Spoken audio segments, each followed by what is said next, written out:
रिजवान भाई, यही शौकत अली हैं, कह रहे हैं कि 800 सालों तक हमने तलवार के दम पर शासन किया, हिंदू कीड़े मकोड़े हैं। वही शौकत अली अब कह रहे हैं कि 5 वक्त की नमाज बंद कर दी जाएगी, वोट मिल जाए कैसे यूपी में, भड़का लीजिए, समाज में दंगे वाला माहौल बना दीजिए। जी शुक्रिया। जय हिंद, वंदे मातरम। इतनी देर से सुन रहा था, कुछ बातें अजीब भी लगती हैं, पर तमीज है कि आदमी चुप रहे। अब मेरी भी सुन लेना, भले पेट में जितना भी दर्द हो। नहीं नहीं, कोई किसी के बीच में नहीं बोलेगा। कहा अभी मैंने सुना कि अगर हम मुसलमान की बात नहीं करेंगे, हम मुसलमान की बात नहीं करेंगे तो कौन करेगा? अरे भाई, वेस्ट बंगाल में 0.30% वोट, यूपी में 0.30% वोट, गुजरात में 0.30% वोट, दिल्ली एमसीडी में 0.30% वोट, सारे प्रत्याशियों की जमानत जब्त। ए भैया, हाथ जोड़े भैया, मुसलमानों की बात ना करा करो। काहे नाक कटवाते हो चुनाव लड़ लड़ के यार? इससे अच्छा तो एनजीओ बना लो। चुनाव लड़के ऐसे जमानतें जब्त करवाने में नाक कटती है मेरे भाई। पहली बात। दूसरी बात, अभी भाई ने 2 बातें एक साथ कही। कहा किसी में हिम्मत नहीं कि कोई नमाज को रोक सके, साथ में यह भी कहा कि भाजपा रोक देगी। भैया तय कर लो, अगर हिम्मत नहीं है तो भाजपा में भी हिम्मत नहीं होगी, और अगर हिम्मत है तो यह ना बोलो कि कोई कभी बोल नहीं सकता। आगे बढ़ते हैं। आपने यह कहा कि किस आधार पर यह बोला कि नमाजें रोक दी जाएंगी। आधार राकेश भाई वहां होता है जहां दिमाग और जुबान का कनेक्शन होता है।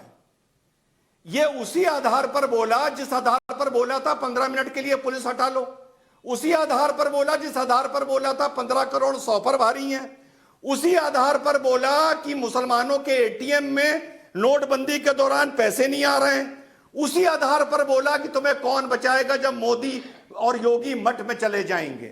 तो इनकी बातों में आधार ना ढूंढिए आप, डिबेट भले कर लीजिए। इनकी बातें तर्कहीन होती हैं, आधारहीन होती हैं, धरातल पे इनकी जमानतें जब्त हो जाती हैं, टीवी पर बैठ के ये मुसलमानों के नेता बने रहते हैं। ठीक है फाजिल, मैं आपके पास आ रहा हूं, और एक मुस्लिम के तौर पर सर बताइएगा, आपको किसी ने अपने धर्म के किसी भी रीति रिवाज को पालन करने से आज तक रोका है? देखिए राकेश भाई, अभी तक तो नहीं रोका है, और आगे भी हमें भारत के संविधान पर गर्व है, और हमें लगता है कि संविधान हमारा इतना मजबूत है कि कोई रोक नहीं सकता है। तो शौकत अली का आलोचना करेंगे आप? एक मिनट आगे बढ़ने दीजिए। और जिस दिन हम समझते हैं कि इस देश में नमाज पर रोक दी गई, तो संविधान से देश नहीं है, ये देश संविधान खत्म हो चुका है। लेकिन जब तक संविधान है, और संविधान के तहत हम लोग आज टीवी पर डिबेट कर रहे हैं, ये प्रधानमंत्री मुख्यमंत्री इसी संविधान से बनाए गए हैं, तो ये लोग को भी अपना संविधान मानना पड़ेगा। रहा सवाल, शौकत भाई एक MIM पार्टी के लीडर हैं। शौकत भाई आजमगढ़ से चुनाव लड़ रहे थे उलमा काउंसिल से, तब उन्होंने अपने राष्ट्रीय अध्यक्ष की फोटो लगाने से इसलिए मना कर दिया था कि उनका ये कहना था कि हमारा हिंदू वोट कट जाएगा। समझ रहे हैं आप हमारी बात को? तो सियासत की आड़ में जो हम लोगों पे जुल्म हो रहा है आम मुसलमान पे, अब जुनैद और नासिर के घर के बगल में त्रिशूल बांटा जा रहा है, उसका जिम्मेदारी कौन लेगा? ये हमारे MIM सुनिए ना, ओवैसी जुनैद नासिर के घर चले जाते हैं, लेकिन सल्तनत से जुदा कर दिया गया उदयपुर में। नहीं, वहां नहीं गए। अब सुन लीजिए, वहां भी जाना चाहिए था ना। तो या तो आप शौकत अली की आलोचना कर दीजिए फाजिल भाई। आ रहा हूं, उस पर भी आ रहा हूं। अख्तर इमाम साहब बिहार के लीडर हैं। सिवान में एक लिंचिंग हो गई एक मुसलमान की, मर गया वो बच्चा, कोई गया उनके घर, झेल तो आम मुसलमान रहा है। निश्चित रूप से इस सरकार में मुसलमानों पर ज्यादतियां हो रही हैं, सुनवाई कम हो रही है।